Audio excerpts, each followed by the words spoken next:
Vice President Kamala Harris has done several interviews recently in a media blitz, and some of the statements that she's made have left me at a loss for words. Okay, so we have three different clips here, all from recent interviews that Kamala Harris has done.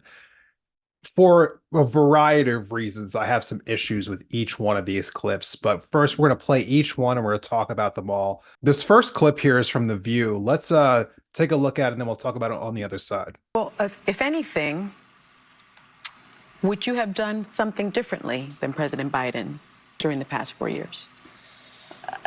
There is not a thing that comes to mind in terms of, and I've been a part of most of the decisions that have had impact. Okay, so first and foremost, it is unconscionable to me to actually make that statement that you wouldn't have done anything differently over the last 4 years.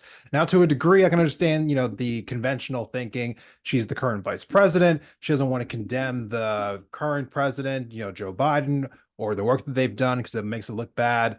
Like why did, things happen that you didn't agree with, so on and so forth. But while there might be a little bit of a political I don't know, just a liability here. I think to a degree, it's an even bigger one to just go on and make a statement like that. There's nothing whatsoever. Let's be clear here. Joe Biden was forced out. He was forced out as the president. He was forced off the top of the ticket by basically a coup, which again is not a coup. Like, I'm not saying that isn't a bad thing, as I'm like, oh, I can't believe they did that. I am glad they did that. They needed to do that. Joe Biden would have 100% lost his election if he had stayed in the race. I firmly believe that. Nevertheless, he was pushed off because if he was so unpopular amongst his own voting base that the Democratic Party knew he was going to sink the entire ship if he stayed on.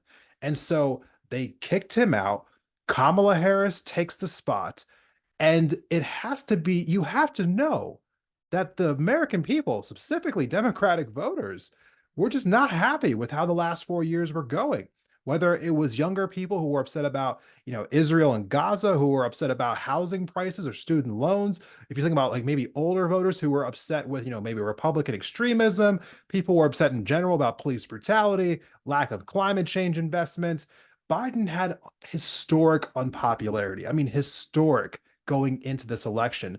To sit there and say that you wouldn't have done anything differently, it just tells me that Kamala Harris is not quite understanding the temperature in the room for how bad, things were for the Biden administration. For me, absolutely baffling and detached thing for her to say. But with that being said, that was not the only baffling thing that I heard her say from this interview at The View. Let's play the second clip. Listen, I plan on having a Republican in my cabinet. You asked I got a list. Yes, right. You asked me what's the difference between Joe Biden and me. Well, that will be one of the differences. I'm going to have a Republican in my cabinet because I don't feel burdened by letting pride get in the way of a good idea. Yeah. Right. I'm just not sure who's asking for this. Like, truthfully speaking, I'm not sure who's asking for this. I'm not sure who's really won over by this. Who is the voter who was considering not voting for Kamala Harris, heard her say that she would consider putting a Republican in her cabinet, and then all of a sudden said, yeah, that was it. That's definitely the reason why I'm now going to vote for Kamala Harris. It feels really old school like thinking. I know that Barack Obama in his 2008 campaign did in fact come out and say something similar. So maybe there's the remembrance of, well, hey, the last not black person ran for president. This is what they did. Maybe this will help me kind of cut through some of the worries that some might have about a Kamala Harris administration. But listen, I have to say, in this era, where things are as partisan as they are, I just don't know if you're actually creating a net positive for yourself, because I think sometimes that Democrats think they're operating in a vacuum where they feel like there's no negatives that can come from these statements, from these decisions. So you're trying to win over the few, maybe like hundreds of people in the country who will actually be, like swept up by this kind of a statement. How many people are you actually losing on the back end? How many people have seen the Republican extremism across the country over the last several years and think to themselves, well, I was going to vote for Kamala Harris, but then I saw this and then I just decided I'm done.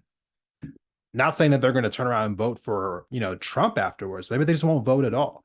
I think people forget sometimes the largest block of voters in America are not Democratic voters or Republican voters. They are just people who don't vote. There were over 100 million people who did not vote in the 2020 election, an election that had the highest turnout that we've seen in a century. And they still had 100 million people who did not vote. It is, again, baffling is where that comes to my mind. How could you be making these kind of statements? And again, I'm glad that I'm not the only person thinking this way. This is actually a tweet up here. We're going to put this up on the screen from Prem Thacker. I apologize if I'm mispronouncing your name here, but it says in the tweet here, it seems incoherent to say the Republican Party is Trump's party, that it existentially threatens democracy, that it will take away bodily autonomy, that it made the disasters in the South worse, that it would be worse on Gaza than you. Then you say you're going to add them to your cabinet. Look, it's colossally just a really dumb thing to say. I'm sorry. And this is also on the back of trying to say that it was a good thing that Dick Cheney had endorsed you and flaunting said endorsement, a person who may just be one of the most evil men on earth with all of the different war crimes that he committed as the vice president of the Bush administration, all of the different things that all the hundreds of thousands of Iraqi civilians who are dead, Afghanistan civilians or Afghani civilians who are dead, American service members who are dead, all the hands of this person, and you're touting his endorsement. I just can't get over the political miscalculations of Kamala Harris. But, then again, maybe we thought too highly of somebody who couldn't even make it to the Iowa caucus when they ran for president in 2020. You know who else thought it was actually a really stupid thing to say? The Republican Party. Let's put this up on the screen. This is from Axios. Little scoop they have. Republicans are planning to spend heavily to promote a clip of Vice President Harris on The View saying that there was not a thing that she would have done differently over the past 4 years. So here, the last thing that I want to say about this View interview that Kamala Harris did, people were kind of, people on the right were giving her a hard time for kind of, hiding, as they said, and not doing as many interviews. Maybe that was a smart decision on Kamala Harris's part, but we're not done. We have one more clip I want to show you. This is actually from 60 Minutes. Let's listen to what she had to say about who the biggest threat to America is. Which foreign country do you consider to be our greatest adversary? I think there's an obvious one in mind, which is Iran. Iran has American blood on their hands, okay? This attack on Israel, 200 ballistic missiles. What we need to do to ensure that Iran never achieves the ability to be a nuclear power, that is one of my highest priorities. So if you have proof that Iran is building a nuclear weapon, would you take military action? I'm not going to talk about hypotheticals at this moment. Folks, I don't even know how to contain my disappointment, rage, bewilderment. Iran? Look, I mean, if you wanted to go traditional democratic, thought, maybe you would go with Russia in that, or maybe you would go with China, saying like how much of a threat that they might be. Iran, that's America's largest threat. Not, I mean, that feels more like Israel's largest threat at the moment. And maybe that's really kind of like pulling the mask off a little bit, saying that, again, we are seeing no difference whatsoever between Biden's foreign policy and what Kamala Harris's foreign policy looks like it will be. To say Iran tells me that this is a party that plans to continue the current foreign policy goals of this administration, but even take it a step further. That's the kind of thing that you say when you are signaling the fact that you will be thinking about, if not actively engaging in, a war with Iran, a war that we've all been trying to avoid for years now. The Trump administration tried to avoid it. The Obama administration tried to avoid it. Even the Bush administration tried to avoid it. And now Kamala Harris is signaling that she's actively thinking about it. I cannot get over how absolutely terrible this is.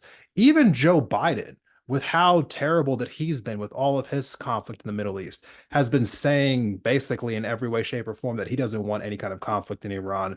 And I'm pretty certain that when Donald Trump had a strike kill an Iranian general back in January of 2020, it was both Kamala Harris and Joe Biden who were condemning that and saying that those irresponsible actions were to drag us into a war with Iran. But apparently all of that doesn't seem to matter right now. Look, Kamala Harris feels to me like more like a Bush era Republican. The more that, you know, we kind of get away from the DNC. All I've been hearing from her since the end of August is just pivot after pivot after pivot to the right. And with this talk about Iran being the biggest threat to America, if anything, it just feels like a gift to defense contractors. It feels like a gift to Israel. It doesn't make any sense to me whatsoever. I feel like these statements that we've been hearing from Kamala Harris recently are just suppressing her own base. If this continues, I have a hard time seeing how she wins this election. Just end of the story there. I do not see how she can continue down this road and get the turnout that she needs from her own base to overcome a very energized Republican base that will crawl over broken glass to make sure that Donald Trump takes back the White House. Thank you for watching this video of Independent Thought. If you liked the conversation, please go ahead and give the video itself a like, and be sure to subscribe for future episodes on the channel.